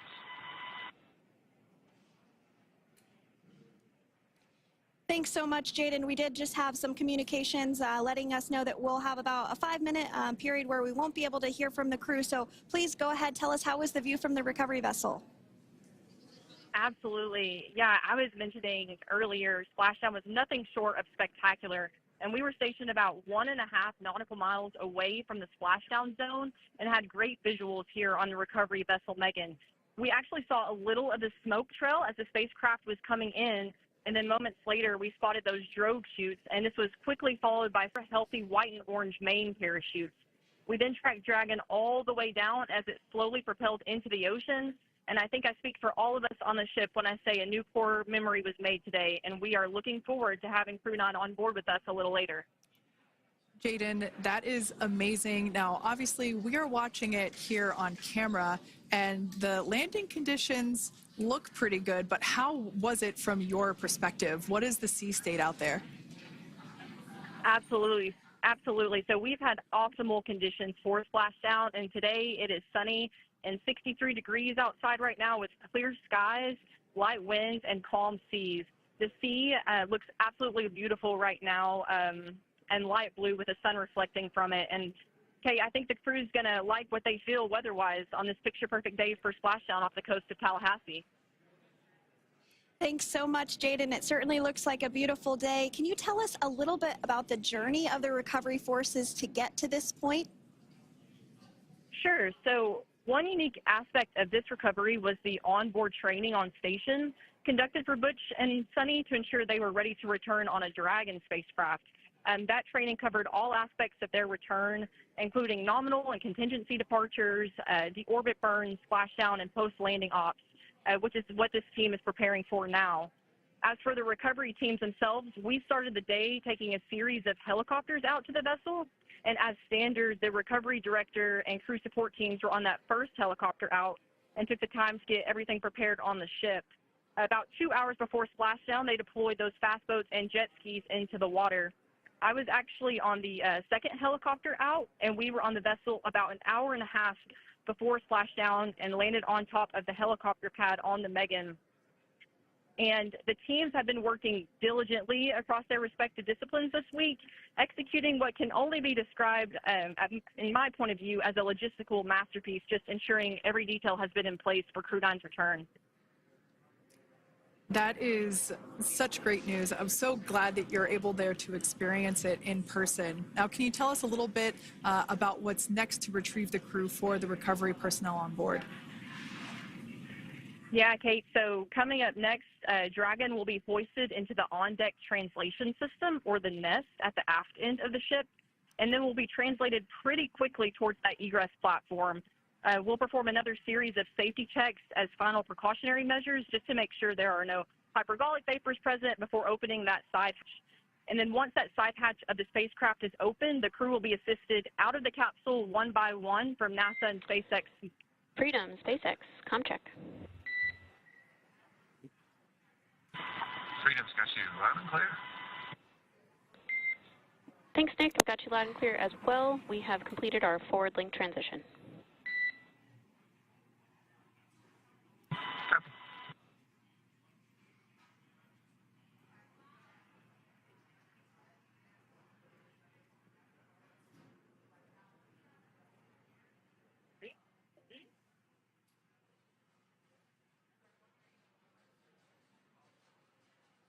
And Jaden, if you did just want to go ahead and let us know what is next to retrieve the crew. We are continuing to get some great views on our screen, but I know you have an even better view yourself.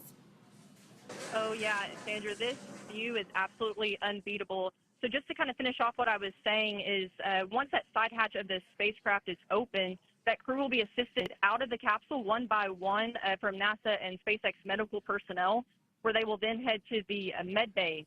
And after those medical checks, they will get on that first helicopter out and arrive at the airport, where they will then board a NASA plane and then head back to Houston, Texas at the Johnson Space Center to begin their post-flight period. And we're eager to see the Crew 9 astronauts back on Earth, and we'll keep you updated on every moment of this process. And with that, I'll toss it back over to you guys at Hawthorne. Thank you so much. That was Jaden Jennings, NASA Public Affairs Officer, who watched Freedom splash down firsthand from the recovery vessel Megan. Thanks so much, Jaden. So we are continuing to get these great views on our screen here of Freedom. As we mentioned, it's Splashdown at 2:57 p.m. Pacific time off the coast of Tallahassee, Florida. The Recall are continuing to step through procedures to hoist Dragon onto the recovery vessel Megan there, which is now coming into view. You can see just how close Megan is at this point, and that's that helicopter pad that Jaden was just discussing, where the crew will fly off of onto the coast of Florida, and then eventually they'll fly back to Houston. Just underneath that helicopter pad is that translation deck where we will see the nest once it is loaded up with the Dragon spacecraft on board. The nest will be translated to the forward end of the recovery vessel, and that is where our Crew 9 team members will egress from the Dragon spacecraft. Now, here on your screen, we can see dolphins, actually, who want to come and play with Dragon. Now, one of the fast boats there in place, working to assist the recovery team member. It's incredible. I just love these views. We really see them even better in daytime, but just seeing the recovery team work in tandem to step through each step, to step through each operation. You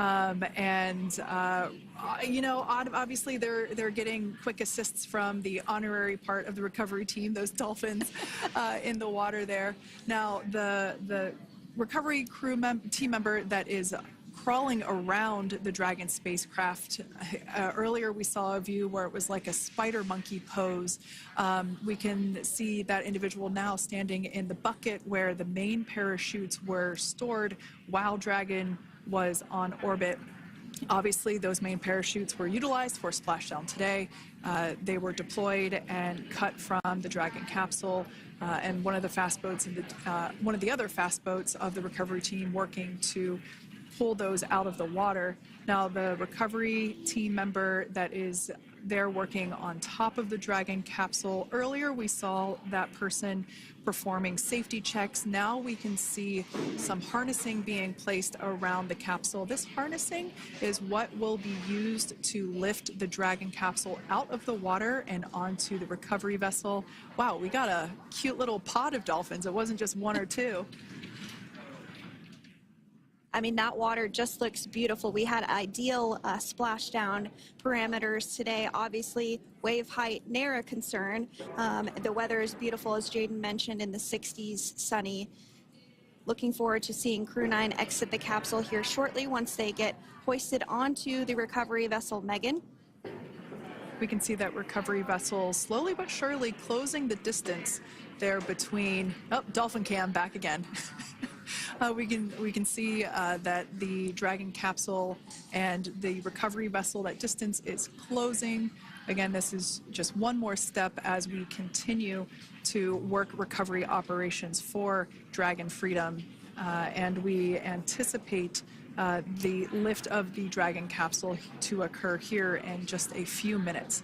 Now, once all of the rigging is on the capsule and it's hooked up to the recovery vessel, we will see the hydraulic arm, which is that kind of like bridge-like structure there at the aft end of the recovery vessel. We'll see that articulate backwards, and that's a good sign that we're getting even closer to pulling the capsule out of the water. It will then move forward, and the capsule will be placed inside of what you can see there is basically a basket. We call it the nest, Dragon nest, where that's where the capsule will be placed in order for it to be translated to the forward end of the vessel and for the astronauts to egress.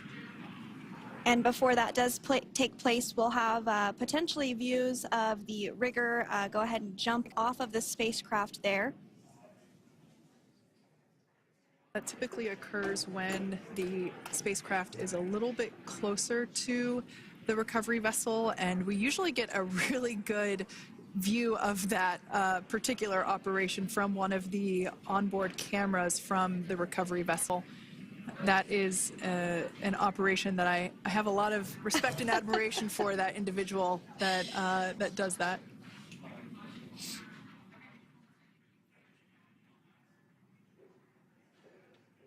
So again, Dragon continuing to get closer and closer to the recovery vessel Megan.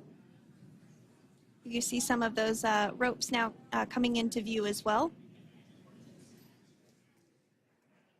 If you are just joining us, Crew 9 Splashdown off the coast of Tallahassee, Florida at 2:57 p.m. Pacific time with NASA astronauts Nick Hague, Butch Wilmore, Suni Williams, and Roscosmos cosmonaut Alexander Gorbanov.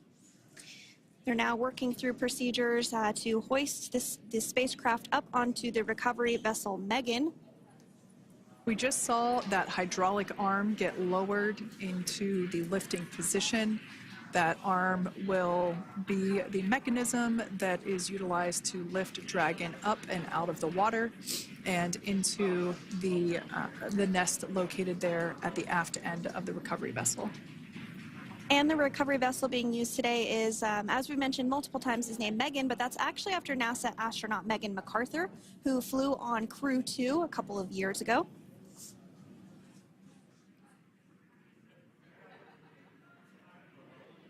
We're getting some views now from actually inside the boat. Yeah, you're exactly right. This view is straight down the recovery vessel. That platform that was closest to the camera, that is the egress platform. Freedom, rigging is almost complete. Approximately 5 minutes until capsule lift. Great news there from SpaceX Crew. So about 5 minutes left until we see Dragon Freedom get lifted out of the water. That hydraulic arm, as I said before, is the mechanism that will lift it. It's quite swift, actually, the whole process of getting the spacecraft. Brace for capsule lift. Bracing. There it goes, Dragon Freedom being lifted out of the water and onto our recovery vessel, Megan.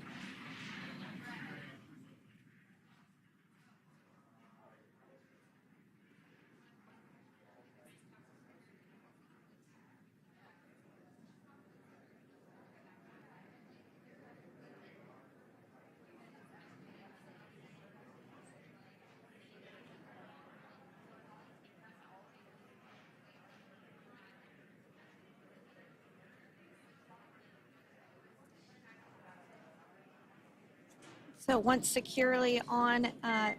Welcome aboard the recovery vessel. Recovery personnel are completing final checks and stand by for translation to the egress platform. Freedom copies.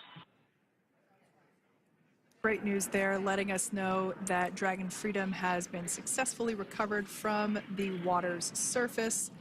If you've just joined us, we had an on-time splashdown at 5:57 p.m. Eastern Time, and we can now see that the water recovery operations are continuing to progress. The nest where the Dragon spacecraft is located is going to get moved forward. This will happen after one of the recovery crew members does some checks, and we'll also see some hosing.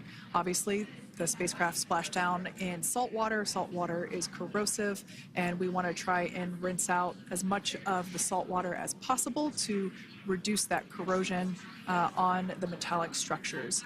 So we can see some guidance there being provided, really steering the spacecraft properly into the Dragon's nest. And it's been 30 minutes since Dragon splashed down, and as you can see there, the spacecraft is already on board the recovery vessel Megan. Things continuing to move very smoothly today throughout the entire operations from the deorbit burn up until this point as well. And Freedom, it looks like the positioning wasn't quite right, so they are working on repositioning the capsule in the nest now. Okay, copy that. Thanks. And with that, the team is just going to adjust the Dragon spacecraft a bit so that it's in the right position ahead of translating up a little bit closer ahead of the side hatch. So the team is now going to step through the procedures to ensure that that takes place. While Dragon does fly itself autonomously, it clearly is unable to park itself autonomously. We want to make sure that the Dragon capsule is properly seated there in that nest.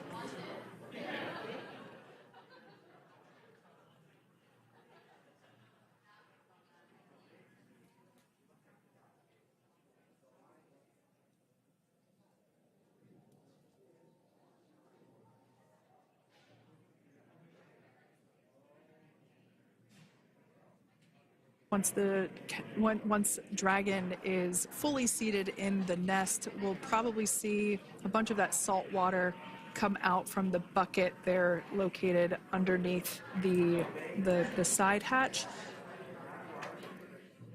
See some salt water splash out. As I mentioned before, one of the recovery team members will begin hosing down the exterior of the spacecraft.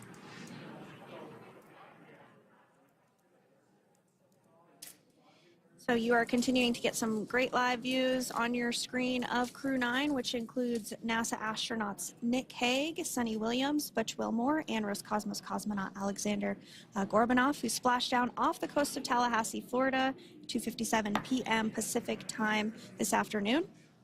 Now working to get that spacecraft situated in the nest.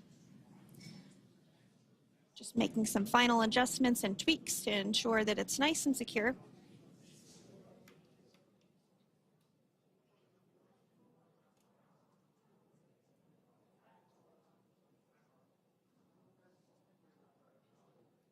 Once the spacecraft is seated and secured and oriented correctly in the nest, Dragon will be moved into the hangar located underneath that helipad that we saw earlier from the aerial views during recovery.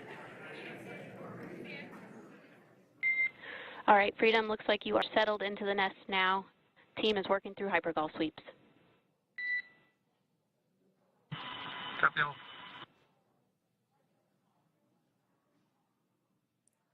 Call out there telling us that the recovery team is doing the second round of those hypergolic sweeps.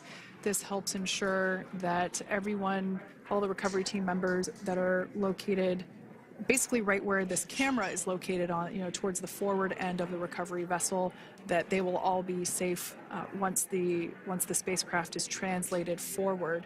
So we're just doing some additional steps to make sure that the hypergolic propellant that is utilized for maneuvering the Dragon capsule while on orbit, making sure that none of those vapors are still present on the exterior of the capsule. That's right, and there are a variety of individuals on board the boat that help with recovery operations. Not only do we have the recovery personnel that you see here, but we also have a doctor that will check out the crew members as standard procedure. As with any spacecraft that is returning from space, we always perform a medical check with the crew. So you will see the crew come out of the capsule and be placed on stretchers, just like with the Soyuz landing and with all of our Dragon splashdowns, that is the nominal procedure.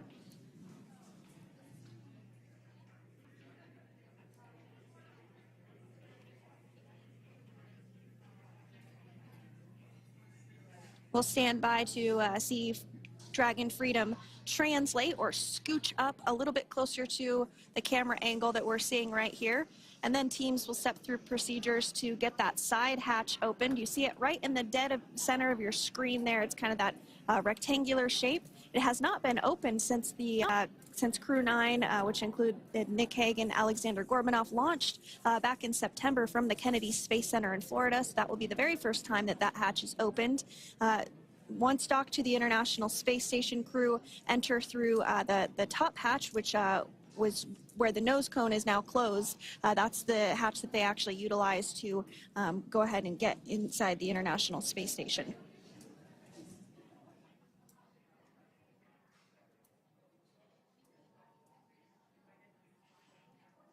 So as we get a little closer to that hatch opening procedure, you might start to see more individuals come into frame for some of that support. The ship has a maximum capacity of a little over 40 people on board, and it takes a variety of different roles, as we've discussed, to support. Also on board is the chief of the astronaut office for NASA, that's Joe Acaba.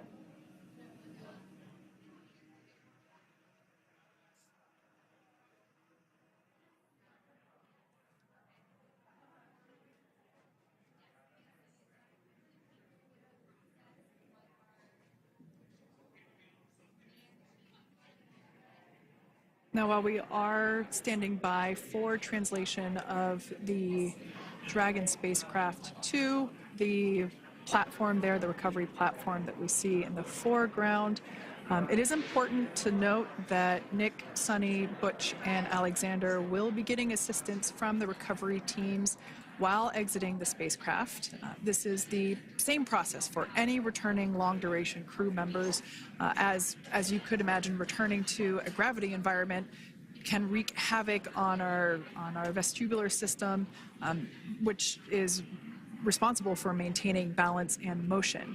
Of course, safety is our #1 priority with this operation, so we'll see the crew members helped out of the spacecraft one by one, and they will be assisted the few feet to the medical quarters aboard the boat. And on board Dragon are 3 veteran space flyers. That includes Nick Hague, the commander, as well as Butch, Wilmore, and Suni Williams.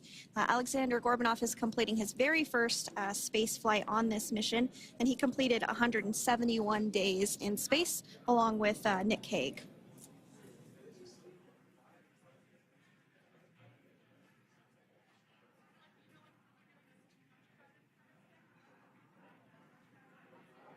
For those of you that have just recently joined us, well, I would encourage you to hit that rewind button and go back a few minutes. It was a beautiful splashdown of Dragon Freedom with the Crew 9 cohort on board.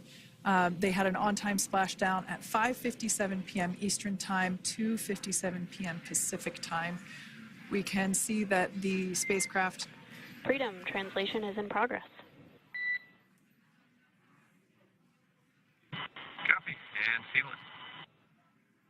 We can see that spacecraft was successfully recovered from the ocean surface and is now being washed with fresh water, as obviously they splashed down in salt water, so we're trying to rinse off as much of that salt water as possible. And we can see the spacecraft continuing to move closer and closer to that recovery deck. Freedom, the crew is working on side hatch opening now. Expect hatch open in about 2 minutes. Okay, copy that. And Kira, just wanted to say that you guys, you and the team did an awesome job, both uphill and downhill. Just really, really impressed. Thank you. Thanks, Nick. It's been an honor. This is a pretty exciting moment coming up. We are working to open the side hatch. One thing that may not be obvious from, just looking at the spacecraft here is that this side hatch that we're about to open, the last time it was open was when this spacecraft was at the launch pad. This side hatch is what is used for initial capsule ingress and final capsule egress, but all comings and goings from the spacecraft while it is on board the space station are from the forward hatch, which is located at the top of the spacecraft under that nose cone. So this is a pretty exciting moment because it will be the crew's first breath of fresh air since boarding their ships at the start of their journeys last year. And the very first person that will have the opportunity to say hello to the crew once that hatch is open is a SpaceX medical recovery personnel representative. Then we'll see procedures take place to remove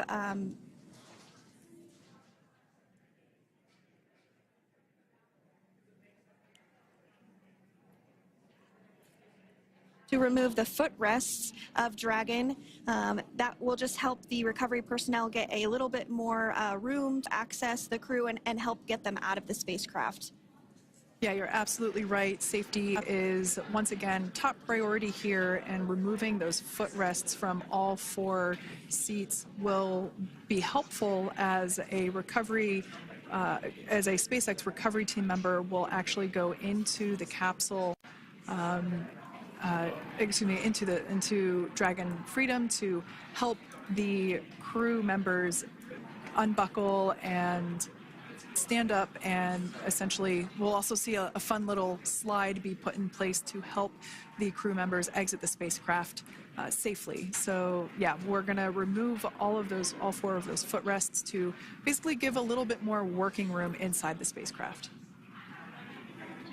That's right, and we did hear the go for that hatch opening, so we're just a couple minutes away from being able to see that, and then we might be able to get the chance to see a couple of views inside of the Dragon and see the crew following their splashdown. Now, opening that side hatch isn't quite like opening, you know, the door to your car. We have to depress the seal around the side hatch, as well as, you know, we'll now see them open that side hatch up.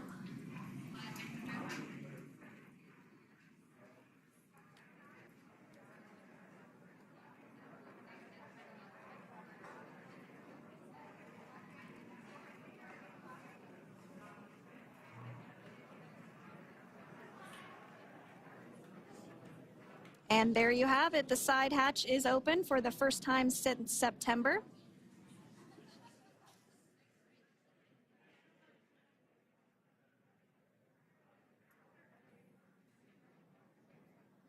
We can see some of the protective equipment there that was brought into frame that will help protect the edge of the side hatch, one, from any potential damage. Oh, we can see the recovery crew member there taking photos of the side hatch seal. This is part of the standard operation for recovery.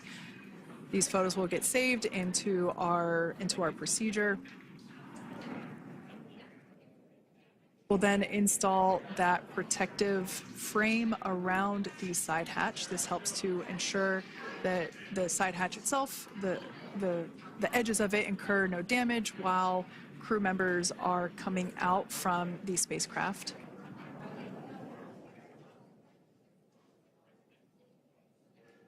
If you missed it, there was also a recovery team member that went inside. So there are now 5 people on board the Dragon spacecraft.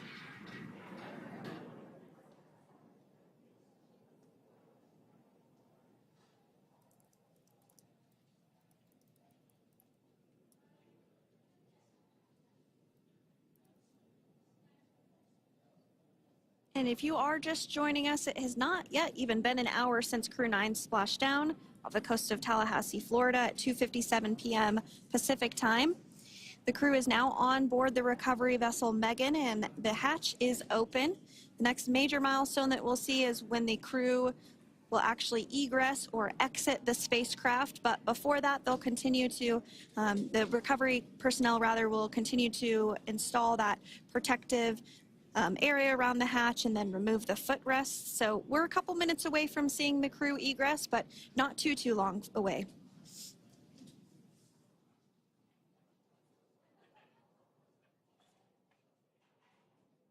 We'll probably see those footrests being handed out here in the near future, as I mentioned before. Of course, we got to get a well-documented photo of the moment. Although we can't see it from here, I'm pretty sure there are 4 smiles on board right now. And we did hear that report out from the commander, Nick Hague, following splashdown, that there were four smiles as far as he could see. Yeah, capsule full of grins.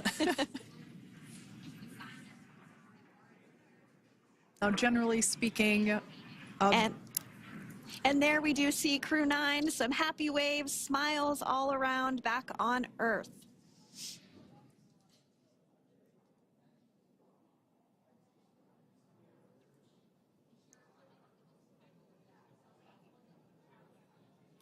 Generally speaking, we have the individuals in the 2 center seats of the spacecraft exit first. You might hear us refer to this as the exit process as egress. It's just another term for exiting the spacecraft. Generally speaking, we most of the time have the 2 center seats egress first, as it makes moving around inside the capsule a little bit easier.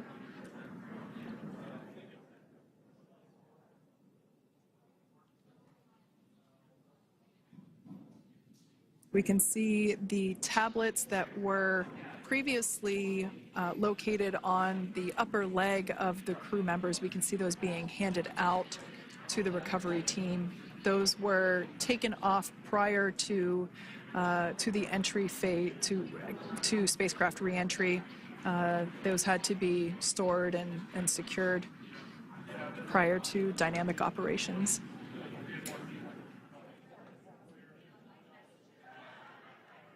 It looks like we are starting to see the footrests also be removed. I just saw one there on the screen. There are 4, of course, 1 for each crew member.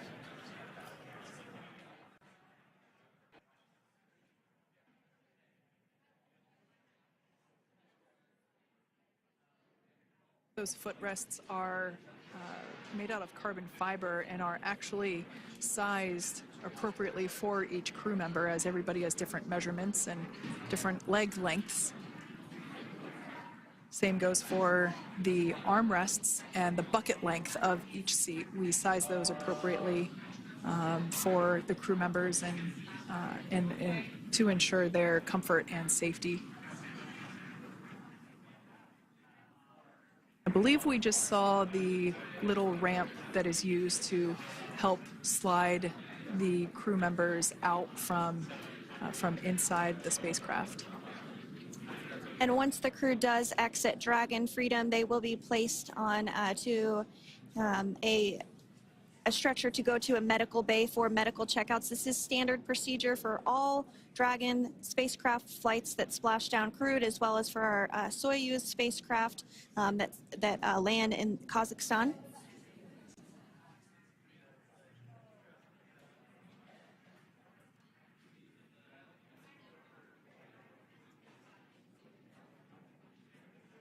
We could see the exterior of Dragon Freedom quite clearly in this shot, and it's such a beautiful sight. I personally prefer the capsule when it has some of that charring from atmospheric reentry. It is the signature sign of a capsule that has returned to Earth.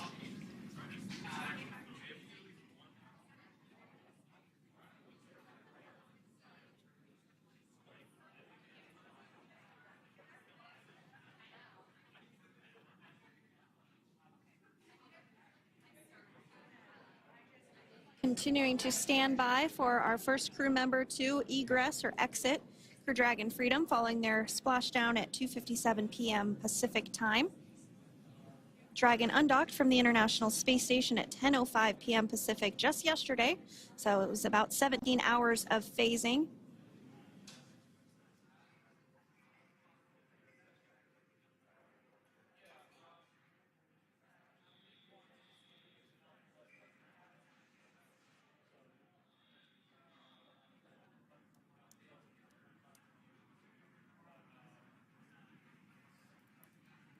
And while on board the International Space Station, Crew 9 contributed to 900 hours of science, over 150 research experiments and investigations, making great use of the microgravity lab of the International Space Station, which celebrates 25 years of continuous human presence this November.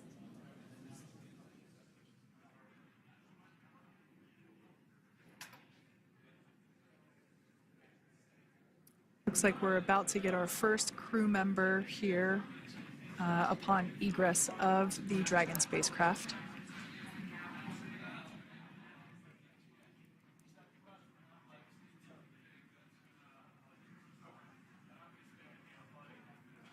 So we are standing by for that egress.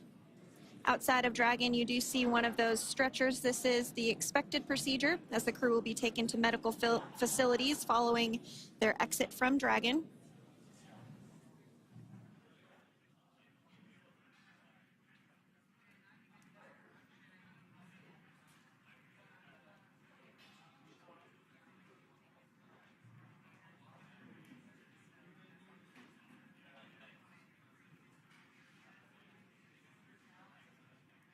We can see folks on board clapping as our first crew member.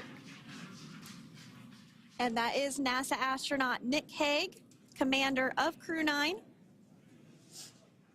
now out of Crew Dragon Freedom. Some smiles, thumbs up, and a wave. Can't get any better than that. Yeah, that is one happy camper, that's for sure. As we said before, it is standard procedure for all of our long-duration crew members to receive assistance upon egressing from the spacecraft.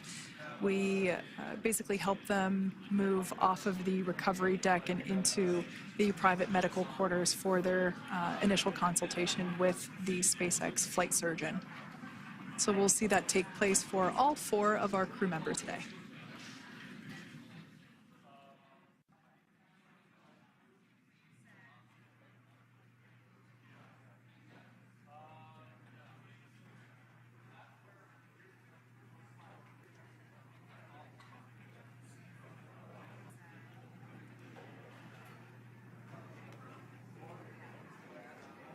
And we are standing by for the next crew member to exit Freedom.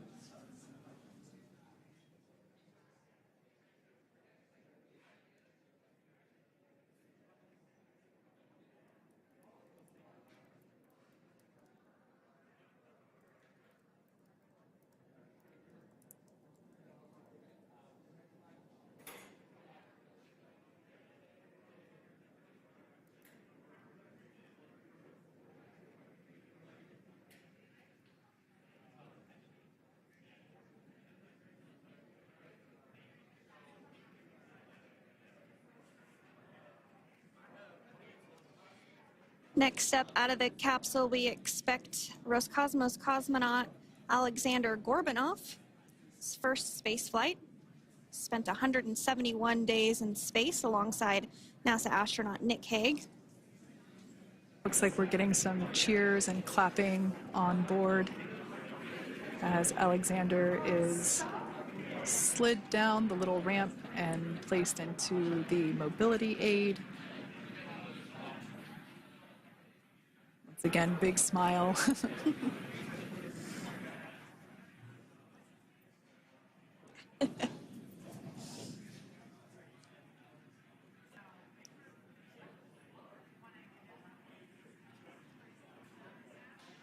Now, the 2 crew members remaining in Dragon are NASA astronauts Suni Williams and Butch Wilmore.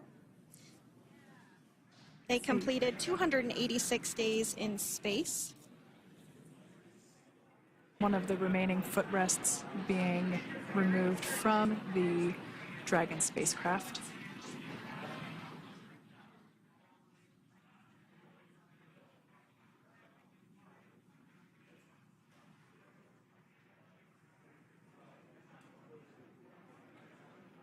As I said before, we generally try to have the crew members that are located in the 2 center seats aboard Dragon, and we like to have them egress first if possible, as it creates a little bit more movable working room inside the spacecraft. There is a recovery crew member inside that is helping all of our Crew 9 crew egress or exit from the spacecraft.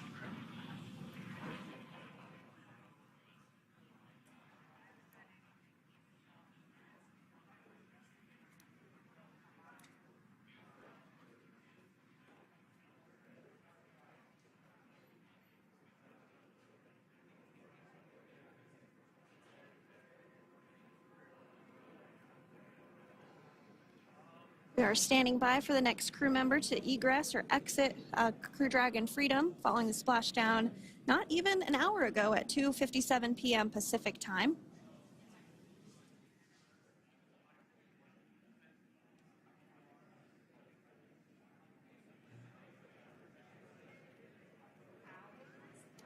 Really have the recovery operations down pretty quick at this point. Yeah, it's pretty incredible to think that, just 5 years ago when we were doing the initial demonstration missions of the Dragon for Crew Dragon, that now we're under about 30 minutes for, to retrieve the spacecraft from the water, and just several minutes here while it's been on board, and to get everyone, really to get that side hatch open.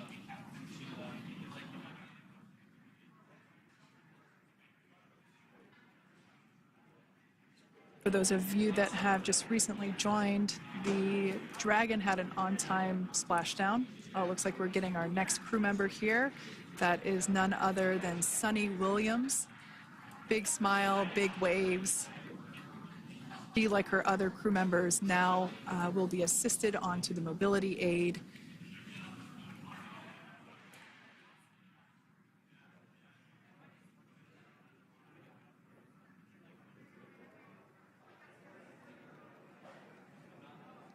There we have it, some waves, some thumbs up, and some smiles. Definitely seems to be a theme among all recovery operations. Absolutely. And of course, that leaves NASA astronaut Butch Wilmore inside Dragon in seat 4.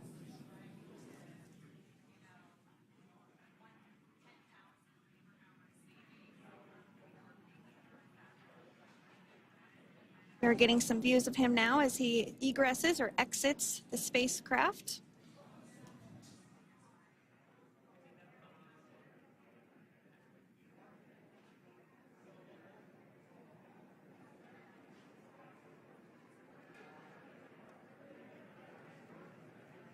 Once again, some elation and cheers there from Butch Wilmore. As we mentioned before, returning to Earth from coming from a microgravity environment can wreak havoc on the body. So it is customary and just standard procedure for all of our long-term space residents to get assistance once they are back on board the recovery vessel.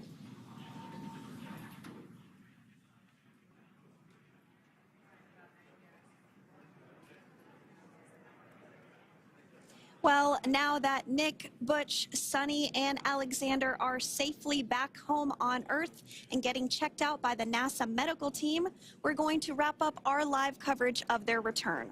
The Crew 9 mission began a little differently than usual since Butch Wilmore and Suni Williams were already aboard the space station when Nick Hague and Alexander Gorbunoff arrived on the Crew 9 spacecraft in September. Having arrived as the crew flight test crew for Starliner, Wilmore and Williams were fully incorporated into the space station's Expedition 72 team and began research and other work aboard the station along with the other crew members. Williams commanded the orbiting laboratory for much of the expedition. After a successful liftoff and separation from Falcon 9, Nick and Alexander made a short flight on board Dragon to the International Space Station.